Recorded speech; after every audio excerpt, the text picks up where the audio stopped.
How to get your painting on a cover of a very prestigious magazine in somewhere. Well, this is Long Island. This is where all the wealthiest people go for the houses they have on the shore if they work in New York City. So they're millionaires making a lot of money every day. And then 1 hour drive, 2 hours drive, you can get to Montauk, like the end of Long Island. But on the way, there are Hamptons. And in the Hamptons, there are people who have houses, $2 million, $5 million. And this is Mallets. Mallets, I was introduced to Mallets by Bonnie Miller. Bonnie Miller knows everybody who is anybody in Palm Beach, Wilmington, Hamptons, because she, as a fashion designer of 40 years, I think, she was a legend in 1980s. She was the biggest star of Studio 54. She used a lot of drugs. Her sons are on drugs. She's happy she survived. And this is a very famous photographer. Her last name is Klein, like Calvin Klein, something like that. You can look her up. And this is my reception. No, it's before the reception. This is just a private visit. So Bonnie introduced me to everybody in the Hamptons, in Palm Beach. I actually came to spend winters in Palm Beach because of her inspiration. I never fucked her. She was 70-year-old at the time, maybe 80, maybe 100. Ultimately, she moved to, she's my guardian angel. She's a good wisher. So she introduced me to this gallery, Mallets, this gallery in Bridgehampton with these windows on the right. I'm telling you a story. Maybe you can learn some the complexities. So, a pretty little Irish girl, American Irish, from wealthy family who never worked in her life, didn't know how to manage a fucking shop because she was walking her dog for 3 hours a day in the busy hours. And it's a seasonal business. She's selling antiques she borrowed from Palm Beach and ultimately ripped these people off.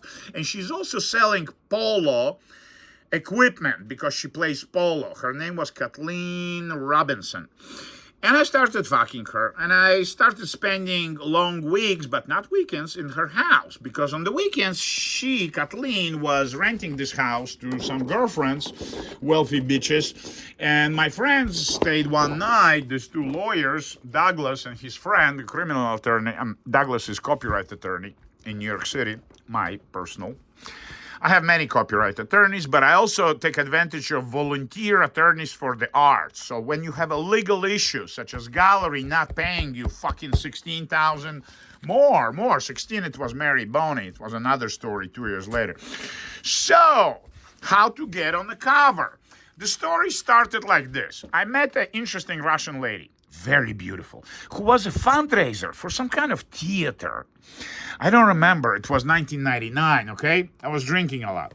So this Russian lady says she knows this guy Dan, and she can get my painting on the cover of the magazine if I'm willing to donate a painting that perhaps will get sold and a few $1,000s will be raised to her theater. I said, that's a deal. The problem was, and I didn't realize it, Dan personally, met him a few times, had chosen a painting that was sold a year earlier to my best friend. Her name is Carol. She's my financial consultant. She's my supervisor of my life today because I'm fucking crazy. I have problems taking medications. I forget to go to the doctor, so I need somebody to help me. My girlfriend and Carol are the best friends of 30 years. Well, my girlfriend is a new friend. So this lady, and Dan says, I want these flowers. And I said, okay, whatever you want. He looked at a lot of paintings. This is how I used to paint. This is literally a year, maybe two before. So the landscapes you see here, they were actually painted in Bridgehampton. Under the bridge, there is a bay, and I was painting there. Okay? And fucking this girl. And I also started this big series of big objects which sold out. Big cans. No, not sold out. I have a couple left. Big airplane, like toy airplane looking. So, the day of the reception, We had so many people. Police closed the block. Well, it's a small town, Bridgehampton. And there are hundreds of people. I don't give a shit to photograph all of them. I photographed some people who bought the paintings, sold out. This one is in the window, but it's not for sale. This guy, Dan, gets pissed at me. The Russian woman with the theater gets pissed at me. They literally show me a fucking finger. I literally got drunk and left the place, left the party with another girl, not the Kathleen Robinson, with the French girl, who took me to this mega mansion, $20 million house, huge art collector. Her girlfriend was fucking this art collector, who was 60, and the girlfriend was 30 or 40 or something. The guy had a beautiful pool. I spoke to him about his art collection. Francis Bacon is his favorite.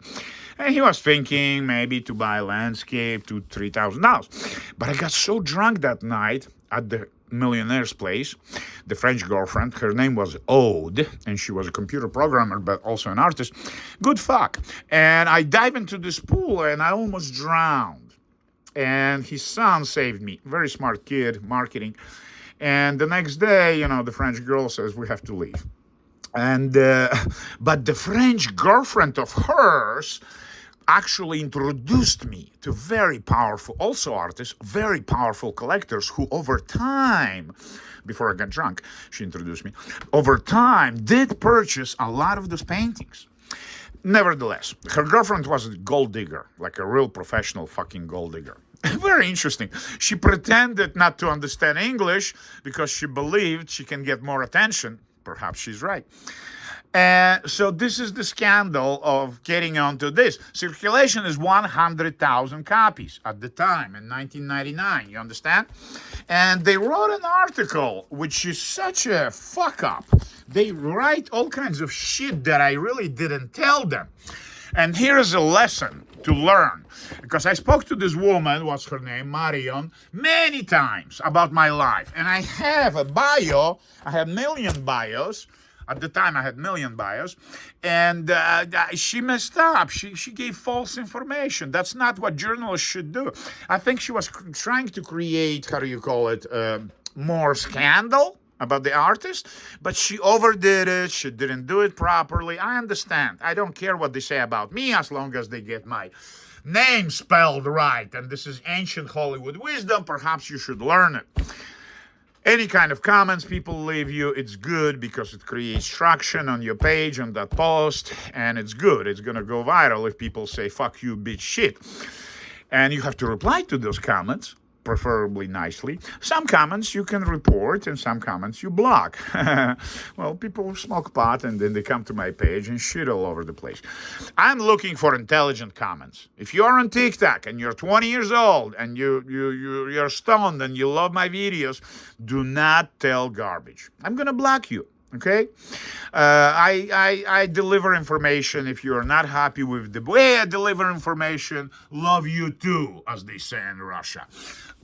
So this is one story of one particular publicity trick I played. I mean, the shit worked out like that. So perhaps you can learn that by offering to donate something for free, right? Fundraiser, again, fundraiser. I am getting into the next level of PR, absolutely free. You know how much this shit would cost if I was going to hire a PR agency to get me on the cover? Dan actually didn't work with PR agencies. He actually had collection of his artwork, and he actually, I didn't realize it, he actually keeps the fucking painting he lets to publish on the cover. That was not the deal. That was not the deal. I don't know what he fucking imagined when he came to the reception. Who came to the reception is a woman, daughter of Willem de Kooning, the crazy lady who gave me a check for $250 on 1992, July 4th, 92. I was vacationing with my pregnant woman on Fire Island. And there is this lady pushing a wheelchair. I think it's another story. Yeah, de Kooning is a big issue, big influence on contemporary art. And how he bought my watercolors in 92, it's another story.